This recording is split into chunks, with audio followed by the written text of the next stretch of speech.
তিন জায়গায় প্রয়োজনে মিথ্যা বলা যায়।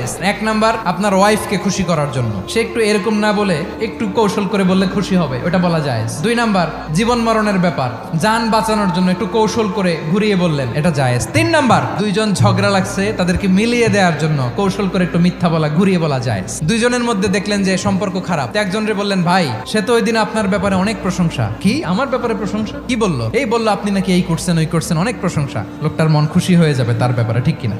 আবার তার সাথে যার ঝগড়া, ওরে যে বলুন, ভাই ওই দিন তো সে আপনার অনেক অ্যাপ্রিসিয়েশন করলো, অনেক, সে তো অবাক। কি রে বলে কি? এই যে দুইজনের ব্যাপারে দুইজনের একটু ভালো ভালো কথা বলে দিচ্ছেন, একদিন দেখবেন রাস্তা দিয়ে হাঁটার সময় একে অপরকে সালাম দিয়ে ফেলছে, সালাম দিয়ে বুকে জড়ায় ধরছে, আছে না নাই? আবার মিলমিশ হয়ে গেছে। কিন্তু আমাদের স্বভাব হইলো, দুই প্রতিবেশী যদি একসাথে বসে একসাথে হাঁটে, দূর থেকে দেখলে আমাদের জলে, আছে না নাই? ঘটনা কি? এই দুইটার মধ্যে এত মিল কে? এই দুইটার মধ্যে গিরিঙ্গি লাগানো যায় কিভাবে? আল্লাহর কাছে তওবা করেন, এই মানসিকতার যেন আমরা না হয়, আমরা মিলিয়ে দিব।